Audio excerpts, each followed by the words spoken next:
हर गांव में कभी न कभी एक ऐसी रात आती है जो यादों में बस जाती है।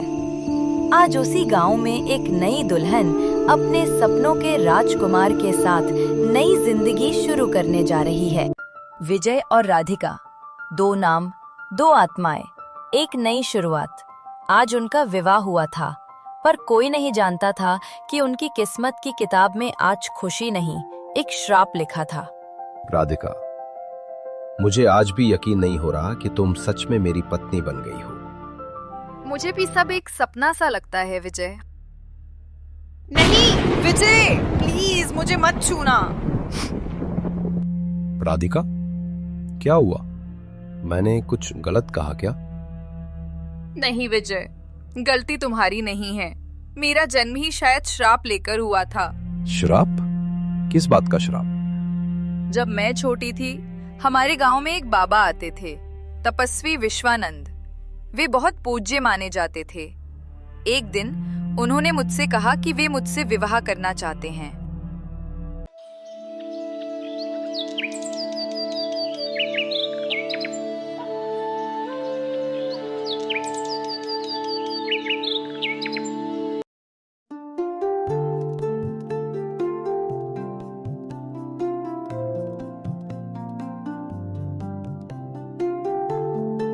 आओ आओ राधिका। राधिका, आज भी तेरी भक्ति और तेरी सेवा देखकर मन प्रसन्न हो जाता है। तेरे जैसे मन और रूप वाली कन्या दुर्लभ होती है। आपकी कृपा है बाबा। मैं तो बस वही करती हूँ जो मेरे माता पिता ने सिखाया, सेवा, सम्मान और सच्चाई। सच्चाई, हाँ, पर सच्चाई तभी पूरी होती है जब जीवन किसी योग्य साधक को समर्पित हो। तूने कभी सोचा है तेरे जैसे रूप और मन का अर्थ क्या है? ये ईश्वर की देन व्यर्थ नहीं होती राधिका। जी, मैं तो बस प्रभु की दासी हूँ बाबा। मेरा जीवन उनकी इच्छा पर है।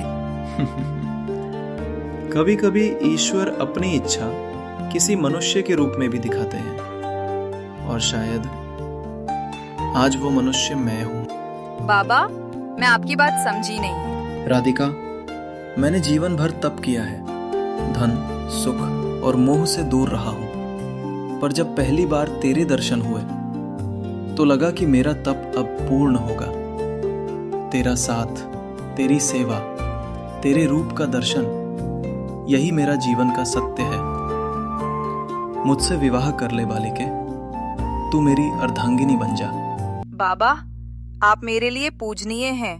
आप मेरे पिता समान हैं। आपकी ऐसी बात सुनकर मुझे बहुत दुख हो रहा है। मैंने हमेशा आपको गुरु माना है, भगवान का रूप, पर विवाह ये संभव नहीं है। दुख? तुझे दुख इसलिए हो रहा है क्योंकि तू मेरे प्रस्ताव को अपमान समझ रही है। मैं कोई साधारण मनुष्य नहीं हूं राधिका। मैंने वर्षों का तप किया है। तेरा इनकार मेरे तप का अपमान है। बाबा, मेरा इरादा आपको ठेस पहुंचाने का नहीं था, पर मैं किसी और के साथ अपना जीवन बिताना चाहती हूँ। ये मेरा हक है। हक? तपस्वी विश्वानंद को ठुकराने का हक किसने दिया है? मैंने जिन देवताओं को प्रसन्न किया है वही आज मेरे साक्षी हैं कि तेरे इस अभिमान को मैं श्राप दूंगा। ने मेरा हृदय तोड़ा है राधिका। मैं तुझे श्राप देता हूं। जिस दिन तू विवाह करेगी, तेरा पति तुझे छूते ही अग्नि में भस्म हो जाएगा। तेरा सुहाग तेरी आंखों के सामने जल उठेगा। नहीं बाबा, मैंने आपका अनादर नहीं किया। कृपा करके अपने शब्द वापस लीजिए। शब्द एक बार निकल जाए तो लौटते नहीं राधिका। अब तेरा भाग्य वही होगा जो तेरे कर्मों ने लिखा है। वो दिन मेरी जिंदगी की सबसे बड़ी गलती थी विजय। मैंने बस सच्चाई बोली थी, पर उसे अपमान लग गया। उसने कहा था, जिस दिन कोई तुम्हें सच्चे मन से चाहेगा, वो दिन उसकी मृत्यु का दिन होगा। तो अब क्या मैं भी? नहीं, मैं ये नहीं होने दूंगी। मैं तुझे खो नहीं सकती विजय। राधिका, अगर मेरा मरना तेरी मुक्ति है तो ये मौत मुझे मंजूर है।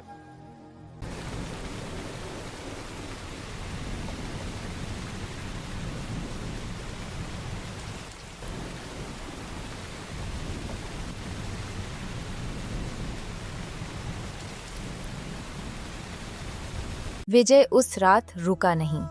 हर अंधेरे रास्ते, हर कांटे भरे मोड़ पर बस एक ही नाम था उसके होठों पर, राधिका। वो जानता था अगर प्रेम सच्चा है तो ईश्वर रास्ता जरूर दिखाएंगे। हे प्रभु, मैंने बस प्रेम किया है। यदि ये प्रेम पवित्र है तो मेरी राधिका को इस श्राप से मुक्ति दे। उसकी सजा उसके पाप की नहीं, किसी और के अहंकार की है। विजय को लगा जैसे मंदिर की दीवारें उसकी बात सुन रही हों। वो घुटनों के बल बैठ गया, आंखों से आंसू बह निकले। हे मां, आप ही तो न्याय के देवी हैं। अगर प्रेम अपराध है तो दंड मुझे दीजिए, उसे नहीं। बस एक बार उसे मेरे जीवन से नहीं, श्राप से मुक्त कर दीजिए।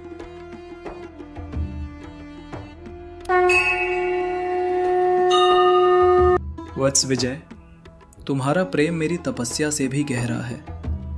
जिस स्त्री को मैंने क्रोध में श्राप दिया था, आज उसी के आंसुओं ने मेरा अभिमान तोड़ दिया। तुम्हारे प्रेम ने उस श्राप को पवित्र बना दिया है। ऋषिवर, अगर आप सच में यहां हैं तो कृपा करके उसे मुक्त कर दीजिए। वो बस प्रेम की दोषी है, किसी पाप की नहीं। श्राप खत्म नहीं होता वत्स, वो केवल रूप बदलता है। लेकिन जिसने त्याग और प्रेम से इसे झेला, वही मुक्ति का अधिकारी होता है। आज ये श्राप यहीं समाप्त होगा।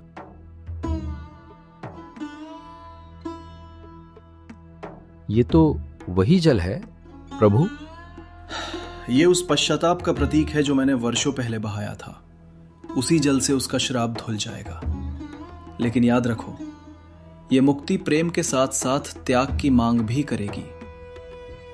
रात गहरी थी और सन्नाटा बोल रहा था। दिए की लौ कांप रही थी, जैसे दिल में उठते डर की तरह। वो खामोश थी, पर उसकी आंखें बहुत कुछ कह रही थी। इंतजार, डर और अधूरी उम्मीदें। विजय, इतनी देर कहाँ थे? मुझे लगा सब खत्म हो गया। नहीं राधिका, अब सब शुरू होने वाला है। ये देखो, ईश्वर ने रास्ता दिखा दिया है। विजय, ये कैसा प्रकाश है? मुझे हल्का महसूस हो रहा है। ये जल उसी ऋषि के आंसू हैं जिसने तुम्हें श्राप दिया था, और इसे छूते ही तुम्हारा श्राप समाप्त हो गया। विजय, अब मैं तुम्हें छू सकती हूँ? हाँ, अब कोई श्राप नहीं रहेगा, बस हम रहेंगे। वो श्राप जो कभी मृत्यु का प्रतीक था, आज प्रेम का वरदान बन गया। विजय और राधिका ने साबित कर दिया कि जहाँ प्रेम सच्चा हो, वहाँ भाग्य भी झुक जाता है।